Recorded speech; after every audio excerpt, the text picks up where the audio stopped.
Nah, selain ending Australian Grand Prix yang cukup membagongkan, seperti yang gue udah bahas di video sebelumnya, sebenarnya masih ada beberapa hal yang bisa kita bahas mengenai Australian Grand Prix kemarin.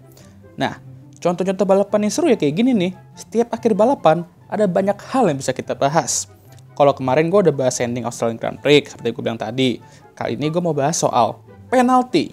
Ya, penalti yang diberikan ke salah satu pembalap kuda poni kita tercinta, yaitu Kartono Sans. Nah, karena penalti yang diberikan ke dia, gue jadi kepikiran suatu hal nih guys. Apa tuh bang? Nah, hari ini kita akan bahas itu.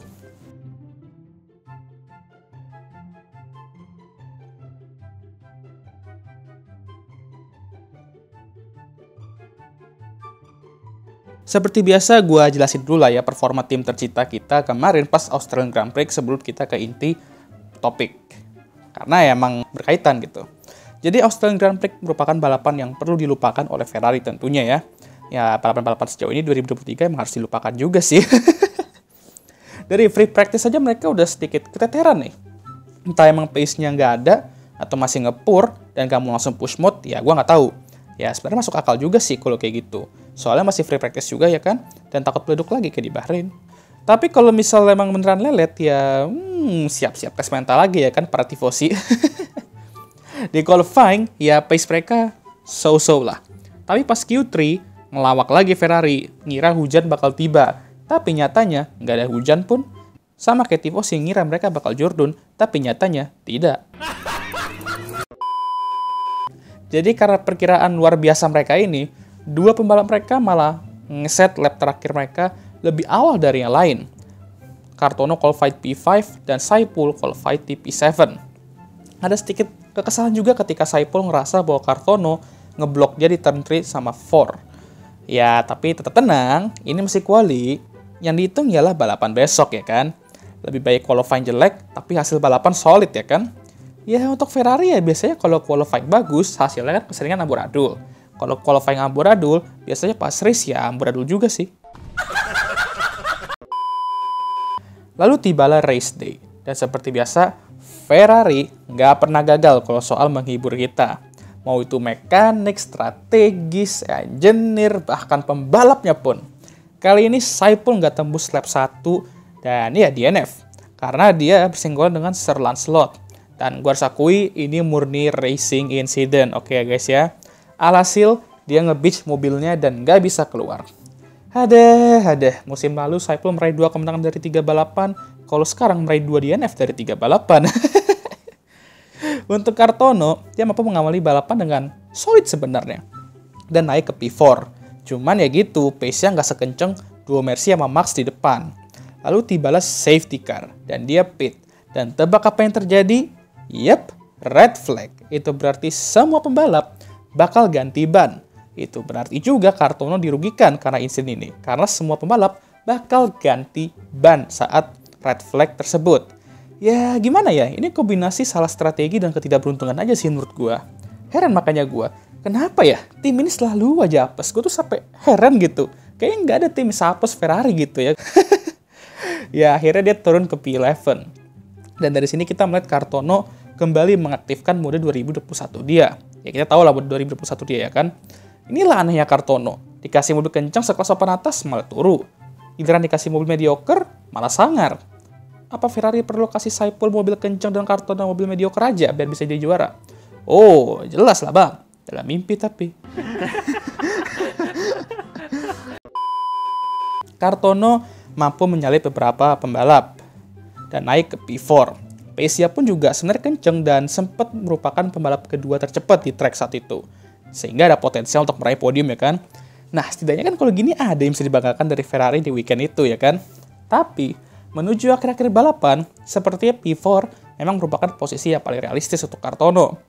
Tapi plot twist kembali terjadi saat red flag dikeluarkan pada lap 56 dari 58 akibat crash K-Mag. Ini berarti ada harapan untuk Kartono naik atau bisa turun posisi ya kan.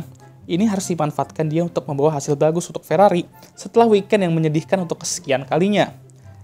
Pas start malah nyundul idola dan sesama pembalap Spanyolnya yaitu Fernando Alonso. Red flag dikeluarkan lagi karena chaos ya startnya ya. Dan yang nggak perlu dijelaskan lagi betapa anehnya itu. Akhirnya hasil ditentukan sebelum kekacauan restart tadi, yang berarti Kartono harus puas finish di posisi keempat. Tapi, dia terkena penalti 5 detik karena insiden dengan Nando tadi. Menurut gua, di sini emang dia salah. Jelas. Tapi pada akhirnya, posisi terreset kembali seperti sebelum chaos restart tadi. Itu berarti ya sebenarnya walaupun lap-nya itu terhitung, insiden ini tuh membawa sedikit dampak ke insiden crash yang di belakangnya kalau menurut gua. Gak tahu kalau menurut kalian, tapi itu menurut gua. Nah, soal 5 detik penalti ini, menurut gua di kondisi itu kayaknya sedikit harsh sih, sedikit. Agak gimana gitu ya. Tapi kalau bukan 5 detik penalti, apa dong bang? Karena itu juga sisa 1 lap, dan itu pun juga Sanmudri aja di belakang safety car. Jadi mobilnya itu kan pada dekat-dekat semua tuh kan. Mau nggak mau dia turun di luar top 10. Kalau 3 detik aja bisa nggak bang? Kalau menurut gue ini nggak tahu ya, tapi yang kalau gue lihat 3 detik tuh sering muncul di game. Kalau misal kita keseringan over track limit ya. Kalau di dunia asli jarang sih kita lihat 3 detik ya. Kalau misalnya ngeliat pun kayaknya juga karena bener karena track limit ya kan. Jadi ya maybe enggak. Karena itu juga merupakan insiden collision ya, tabrakan, bukan track limit. Di sana sini gue mikir, lebih adil nggak kalau misalnya diberi penalti turun 1 posisi gitu kan? Ini sih gue yakin nggak ada di rulebook, tapi bisa lah ya dipertimbangkan. Kalau nggak salah MotoGP, ada penalti turun posisi atau grid gitu. Mungkin F1 bisa coba pertimbangkan jenis penalti ini, karena kalau penaltinya itu, menurut gue cukup wajar lah. Dan sebenarnya ya, ini serba salah aja sih FIA juga di sini. Kalau nunggu habis race baru ditentukan penaltinya, nanti malah dihujat karena terlalu lelet dalam membuat keputusan. Kalau kecepatan dalam membuat keputusan tanpa mendengar dari perspektif pembalap ya kayak gini juga hasilnya kan. Dihujat karena ya terlalu cepat membuat keputusan. Serba salah emang sih ya guys ya. Tapi gue tetap ngerasa bahwa penalti ini sedikit harsh. Dan setelah mendengar tim Radio Kartono, jujur gue juga ikut sedih. Ini gue jujur nih, ikut sedih juga gue. Menyampingkan insiden dengan Nando, ini udah merupakan weekend yang berat untuk Ferrari. Kartono juga nggak beruntung dengan strategi dan harus capek-capek comeback ke depan. Hasilnya 0 karena insiden ini yang sebenarnya juga salah dia sih. Tapi penalti yang diberikan sangat merugikannya sehingga terjun ke keluar top 10. Ya, gue bisa mengerti perasaan Kartono dan overall weekend yang harus dilupakan untuk Ferrari seperti yang gue bilang tadi. Gue harap kejadian-kejadian di depan Australian Grand Prix ini bisa dijadikan pelajaran ke depannya. Walaupun mengingat ini FIA, harusnya sih jadikan pelajaran ya guys ya. Pelajaran untuk terus mengubah regulasi tapi.